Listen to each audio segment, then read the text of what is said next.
গণভোট গণভোট বলে কিছু নাই। গণভোট বলে কোনো আলোচনার বিষয় নেই।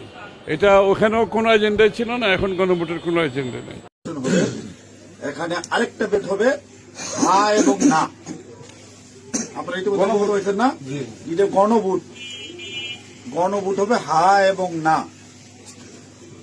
যদি আপনারা যারা আওয়ামী লীগ করেন, যারা অন্যান্য দল করেন, তাদের কাছে তাদের জ্ঞাতার্থে সুবিধার্থে আমি জানাচ্ছি, যদি হা জয়যুক্ত হয় কোনো ক্রমে, সারা দেশে যদি হা জয়যুক্ত করা মানে ভোটে জয়যুক্ত হয়, তাহলে এদেশের স্বাধীনতার পরে ৭২ যে একটা সংবিধান ছিল, শেখ মুজিবুর সাহেব করেছিল, ডক্টর কামালের হাতে লেখা,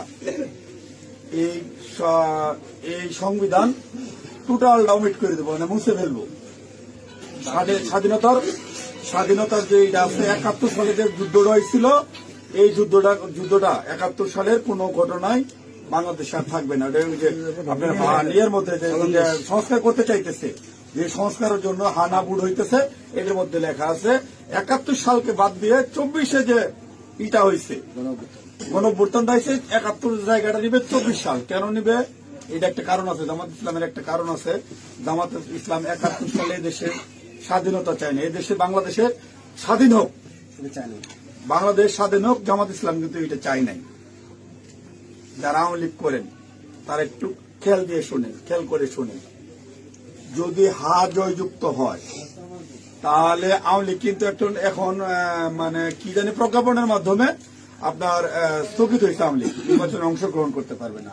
যদি হা জয়যুক্ত হয়, তাহলে আওয়ামী লীগ একবারে আর কোনো মিটিং টিটিং হবে না, মিটিং টিটিং সংসদে কোথাও উঠবে না। ওই হার মধ্যে এই লেখা আছে আওয়ামী লীগ নিষিদ্ধ। এই যে ২৪ সালে গণহত্যার জন্য আওয়ামী লীগ কিন্তু নিষিদ্ধ হয়ে যাবে আপনাদের ভোটেই।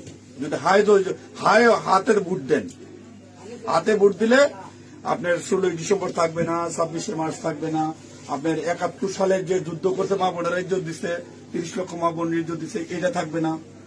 অর্থাৎ আপনারা যারা আওয়ামী লীগ করেন, দয়া করে আপনারা না ভোটের জন্য হলো আওয়ামী লীগের তো আমরা আসলে বিএনপির হইতেছি উদারপন্থী রাজনৈতিক দল।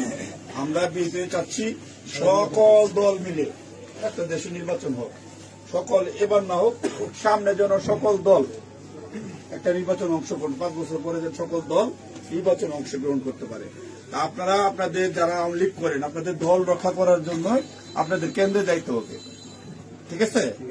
আপনাদের কেন্দ্রে যাইতে হবে, আপনাদের দল রক্ষা করার জন্য, না ভোট দেওয়ার জন্য, হইলে সার্বভৌমত্ব দেশ রক্ষা করার জন্য ৭১কে ফিরিয়ে, মানে ৭১ যেভাবে আছে স্বাধীনতা যুদ্ধটার ইতিহাস আছে, এই ইতিহাসটা রক্ষার জন্য হইলেও যারা না ভোট দিবেন, যারা আওয়ামী লীগ করেন, আপনাদের কেন্দ্রে অবশ্যই যেতে হবে।